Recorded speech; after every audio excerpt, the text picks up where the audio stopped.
Good evening and welcome into another edition of Crunch Time here on Amateur Sports TV. I am Wags alongside Scott and Joe. And tonight we are talking with Maryville Saints ice hockey assistant captain Anthony Stavrou. Anthony, thank you so much for taking the time out to join us and talk a little bit about yourself and the Maryville hockey team. All right, thanks for having me. Oh, it's our pleasure.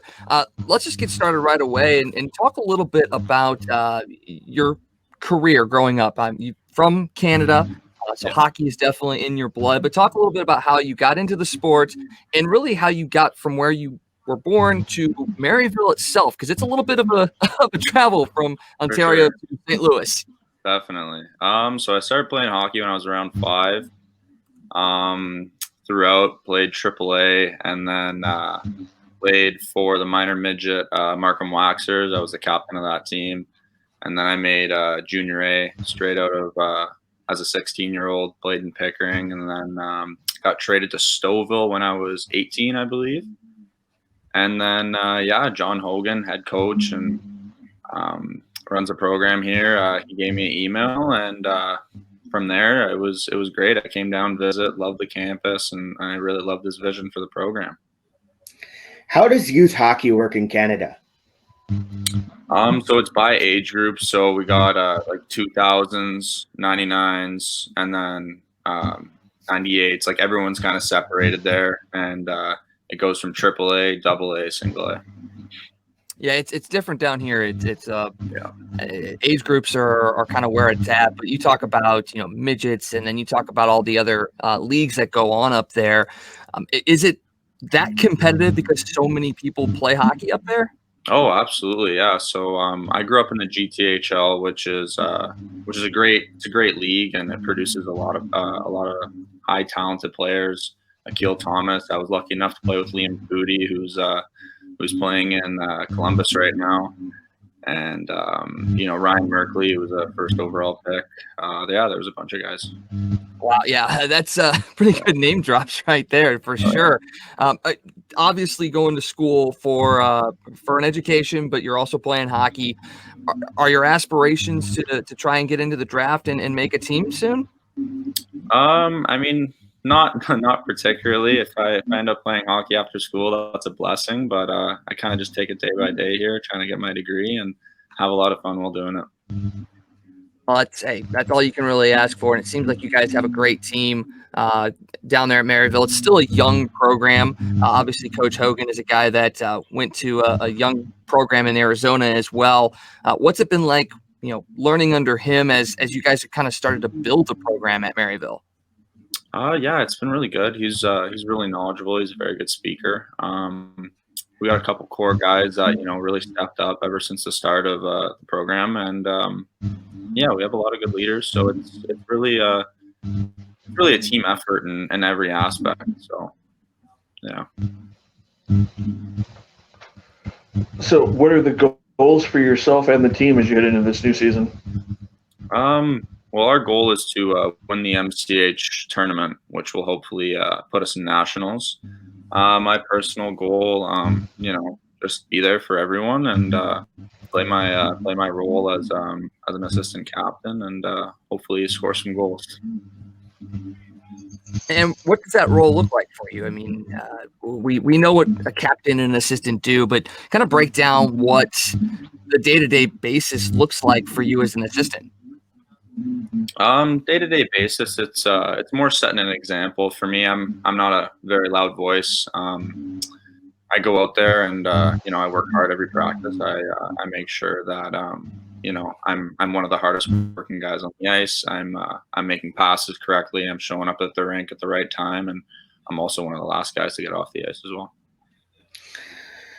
There have been a lot of adjustments for everyone, and athletes are creatures of habit. What are some of the adjustments you've had to endure due to COVID?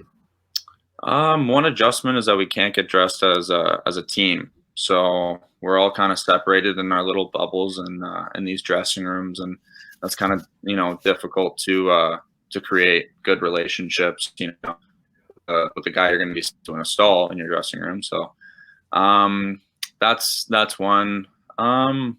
Yeah, first semester we weren't able to have full practices, which a bit of adjustment again. We couldn't really work on systems as much as we would like to, but now we're back to that. So it's as normal as it's going to get, which is good.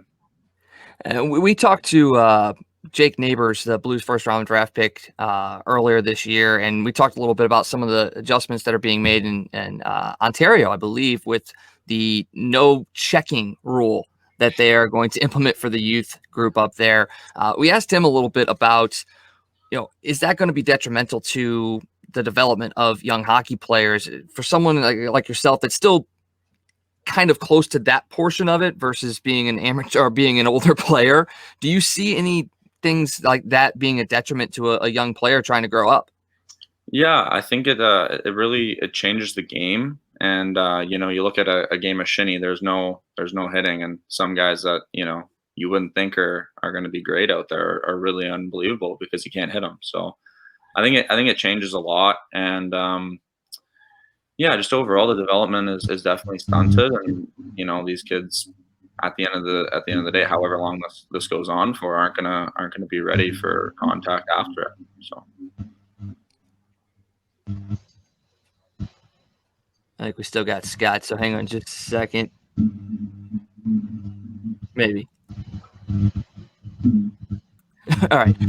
So let's talk a little bit about what fans can look forward to this year. Obviously, not really going to be having fans in the stands per se. They are going to be able to listen on the radio, watch the live streams as well. But what can fans look forward to from Maryville this year?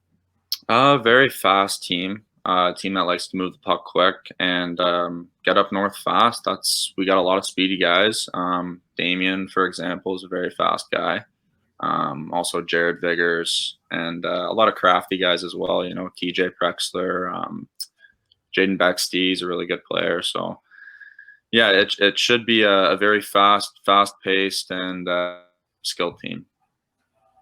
All right, now we're going to move into some superlative rapid fire. Put you on the spot here a little bit. Who is the best skater on the team? Probably go Damian Caringi. All right, best celebrations after scoring. Oh, Kyle Dunville had a good one first game last year, so I'll go with him. We'll have to catch the video on that one. Who is the guy that has the biggest ego on the team? Oh, biggest ego. Yeah, I'll go Damian Caringi for that one too. Now you're hoping that he doesn't get listen to this interview and come after you in practice, right? Yeah, exactly. All right. Now, who has the weirdest superstition? I mean, obviously, it's probably going to be a goalie, but who has the weirdest superstition? Superstitions? I can't think of anyone right now. Yeah, I'm drawing a blank here, guys. Sorry. No, it's okay. It's okay. It's one of those ones that you get put on the spot and you go like, well, it's not superstition to me. It's just what I do. So is there anything that you do on game day that is something that's ritualistic that you have to do? I mean, I always put my my right gear on before my left gear and tape my right socks before my left. That's something I've been doing for a couple of years now. Other than that, I'm a pretty loose guy before a game, so I don't have too many rituals.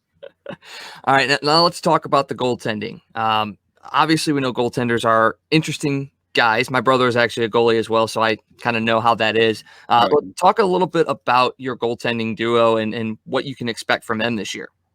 Yeah, we got three really good goalies. We got Ed Coffey, Boyley, and Johnny Macera. They're all really solid, very athletic goalies, and we know if one of them's having a bad night, another one's going to be on. So we got very, very athletic, strong, well-moving, and good puck trackers in that. So it's going to be very exciting to see our goaltending talent this year. Give me your prediction. How's the season going to go? I think it's going to go well. I think we've been practicing a lot. Everyone's in shape, which is really good, and we've been itching to play like everyone else. So I think we're going to have a solid season this year. All right, we're going to have your captain, Jack Harrison, on coming up here in about 10 minutes or so. Talk a little bit about your working relationship with him and how he's being viewed as the captain this year. Yeah, we're really good friends, and we've been good friends since first year, since he transferred here from Bradley.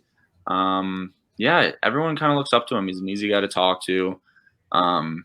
Anyone ever has a question, he'll always have an answer for it. And he's a guy to look up to away from the rink as well as at the rink. So he goes out there, he'll block a shot, he'll take one for the team, but he'll also put in that backdoor pass. And off the ice, he does all the little things right.